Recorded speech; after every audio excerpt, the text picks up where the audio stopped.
Hello everyone. In this video, I am going to explain you lesson 6 MS Subulakshmi A Voice Beyond Compare. MS Subulakshmi तुलना से परे एक आवाज़ तुलना यानी कंपैरिजन से दूर एक आवाज़ of class 5th English from book Celebrate Pearson. Let's get started with the warm up. Who is your favorite musician in India? Have you ever listened to Indian classical music? Describe in class how you liked it. Bharat यानी India में आपका favourite singer कौन है? क्या आपने कभी भारतीय classical music के बारे में सुना है? क्लास में बताएं कि आपको ये कैसा लगा.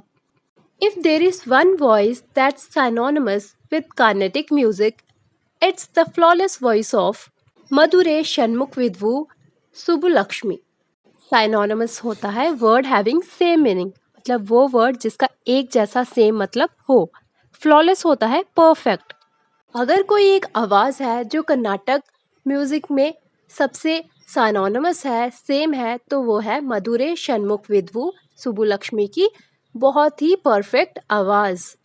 Fondly called MS by her admirers and followers across the world, Subbulakshmi was the first singer to presented with India's highest civilian honor Bharat Ratna in 1998. उनके चाहने वाले, उनके फॉलोवर्स यानी जो उनको फॉलो करते हैं, वो उन्हें प्यार से MS कहते थे. सुब्बुलक्ष्मी फर्स्ट सिंगर थी यानी पहली गायिका थी जिन्हें इंडिया के highest civilian honour Bharat Ratna से सम्मानित किया गया. और कब किया गया? 1998 में. MS was born into a musical family on 16 September 1916. Musical family होता है जिसकी फैमिली में सभी लोग म्यूजिक से रिलेट करते हो, यानी कोई सिंगर हो, कोई इंस्ट्रूमेंट बजाता हो. सो MS का जन्म 16 सितंबर 1960 को एक म्यूजिकल फैमिली में हुआ. Her mother Shanmukhavadivar Ammal was a veena player and father Subramaniam Iyer was a stage performer. उनकी माँ षणमुखावादिवर अमल एक वीणा प्लेयर थी यानी वो वीणा बजाती थी, और उनके पिता सुब्रमण्यम अय्यर एक स्टेज परफॉर्मर थे यानी वो स्टेज पर परफॉर्म करते थे. Her grandmother Akkammal was an eminent violinist. Eminent होता है फेमस, बहुत ही प्रचलित. उनकी जो दादी जिनका नाम अकमल था वो बहुत ही फेमस वायोलिनिस्ट थी यानी जो वायलिन बजाते हैं. MS began her musical training at a tender age under the guidance of her mother, who came from a long line of devadasis. MS ने छोटी उम्र में ही अपनी माँ की गाइडेंस में यानी मार्गदर्शन में म्यूजिक ट्रेनिंग लेना शुरू कर दी थी, और उनकी माँ देवदासियों की एक लंबी कतार से आती थी. The religious practice of devadasis is very popular in South India. देवदासियों की धार्मिक प्रथा यानी रिलीजियस प्रैक्टिस साउथ इंडिया में बहुत ही ज़्यादा पॉपुलर थी. As per this tradition a girl is dedicated to worship and service of deity or a temple for the rest of her life by her parents at a very young age. इस परंपरा यानी tradition के अनुसार एक लड़की को बहुत ही कम उम्र में अपने माता पिता द्वारा पूरे जीवन के लिए किसी देवता या मंदिर की पूजा की सेवा के लिए खुद को समर्पित कर दिया जाता है. A big part of this practice is the singing of devotional songs, dancing in devotion to the deities, and developing the tradition of classical music and dance. इस प्रथा का एक बड़ा हिस्सा भगवान के गाने गाना यानी डिवोशनल सॉन्ग्स, डाइटीज यानी देवताओं की भक्ति में डांस करना, और ट्रेडिशनल क्लासिकल म्यूजिक और डांस की परंपरा को बरकरार रखना है. As a child, she would have numerous conversations with famous musicians. न्यूमिरस होता है बहुत से. एक बच्ची के रूप में वह फेमस म्यूजिशियन के साथ कई बार बातचीत करती थी. The exposure made her choose music as a career path at a young age. इस प्रदर्शन ने उन्हें कम उम्र में म्यूजिक को करियर के रूप में चुनने के लिए प्रेरित किया. Later, MS went on to learn the nuances of Carnatic music under Samigudi Srinivasa Iyer and of Hindustani music under Pandit Narayan Rao Vyas. Nuances होता है difference in sound. बाद में MS ने सैमीगुड़ी श्रीनिवास अय्यर और हिंदुस्तानी म्यूजिक के तहत कर्नाटक म्यूजिक की बारीकियां सीखी, और जो हिंदुस्तानी म्यूजिक है उन्होंने पंडित नारायण राव व्यास के अधीन यानी अंडर सीखा यानी उनसे सीखा. न्यूएंसेस का यहाँ मतलब है अलग अलग साउंड की बारीकी सीखी, डिफरेंट सीखा कि किस साउंड में क्या डिफरेंस है, किसको कैसे बजाया जाता है।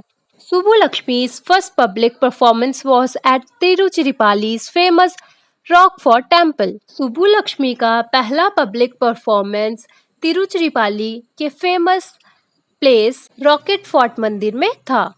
She came into public limelight in 1929 with a recital at the Madras Music Academy. वह 1929 में मद्रास म्यूजिक एकेडमी में गाना गाते हुए सुर्खियों में आई, यानी लोगों की नज़रों में आई। इन सिंपल वर्ड वो उस टाइम फेमस हुई। Those in attendance were left spellbound by the skillful rendition by the 13 years old prodigy.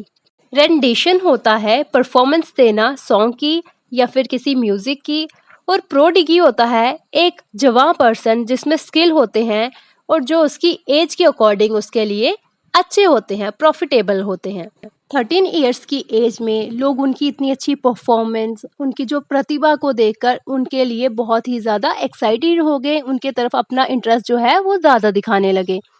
Since then, MS was a major attraction at all of her concerts.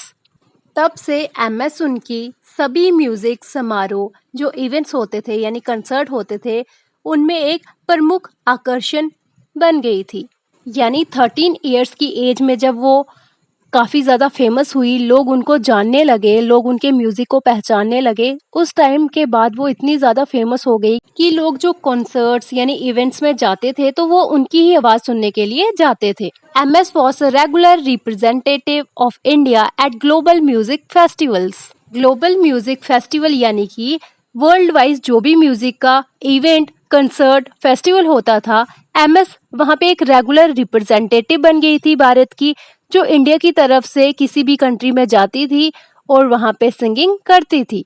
Regular representative का मतलब है जो बार बार India से बाहर जाती हैं और इंडिया को रिप्रेजेंट करती हैं वहाँ पे जाकर। Her enthralling performance at Edinburgh International Festival earned her an invitation to perform at New York's legendary Carnegie Hall. उनका एडिनबर्ग इंटरनेशनल फेस्टिवल में मन को खुश करने वाली परफॉर्मेंस के कारण उन्हें न्यूयॉर्क के फेमस कार्नेगी हॉल में परफॉर्मेंस करने के लिए इनविटेशन दिया गया।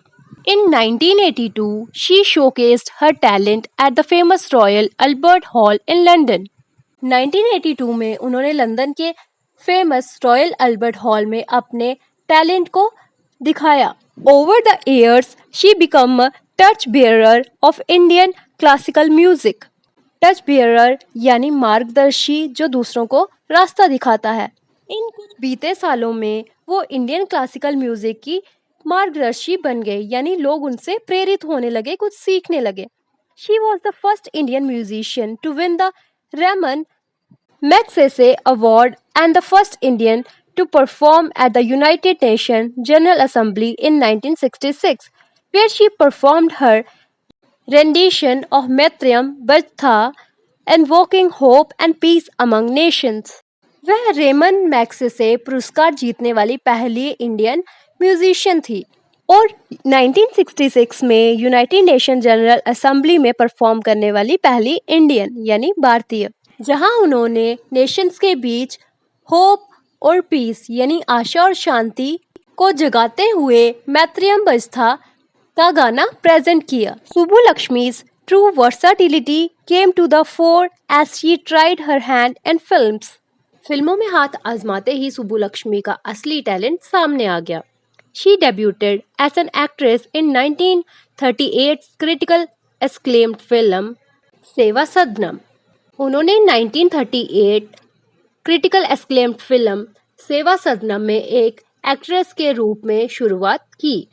Her most memorable acting performance came in 1945 when she acted in and as Meera, a film directed by American filmmaker Alice R. Dungan. उनका सबसे यादगार परफॉर्मेंस 1945 में आया जब उन्होंने मीरा की एक्टिंग की और ये फिल्म अमेरिका के डायरेक्टर एलिस आर डोंगन द्वारा डायरेक्ट की गई है। She aptly sang all the bhajans in the film in her melodious voice and the film became a major commercial success. उन्होंने अपनी सुरीली आवाज़ में फिल्म के सारे भजन गाए और जो फिल्म थी उसे बहुत ज़्यादा सक्सेस मिला, बहुत ज़्यादा पॉपुलर हुई। In 1947, Meera was remade in Hindi and brought national recognition for MS. 1947 में मीरा को हिंदी में दोबारा बनाया गया और उसे MS के लिए नेशनल लेवल पर भी लाया गया। She quit acting after working in 5 films to return to her true passion, singing, and once again started performing in concerts. उन्होंने 5 फिल्मों में काम करने के बाद एक्टिंग छोड़ दी। अपने असली जुनून सिंगिंग पर लौटने के लिए उन्होंने दोबारा सिंगिंग करना स्टार्ट कर दी और कंसर्ट्स में परफॉर्म करना भी स्टार्ट कर दिया। Devotion was a big part of what made Subbulakshmi's music so endearing to one and all. Endearing होता है प्यार भरा यानी लवेबल, डिवोशन होता है भक्ति। सुब्बुलक्ष्मी के म्यूजिक को सभी के लिए इतना प्यार भरा बनने में भक्ति का एक बड़ा योगदान था। Some of her most famous works include Suprabhatam, early music hymns होते हैं bhajans, Bhaj Govindam composed by Adi Shankaracharya praising Lord Krishna, Vishnu Sahastra Namam among many others। उनके कुछ सबसे फेमस कामों में शामिल हैं सुप्रभातम, सुबह सुबह के भजन, भज गोविंदन जो कि आदि शंकर आचार्य द्वारा कंपोज किया गया था, जिसमें वो भगवान कृष्ण की स्तुति करते थे यानी उनकी प्रेज करते थे, विष्णु सहस्त्र नामम और भी बहुत से।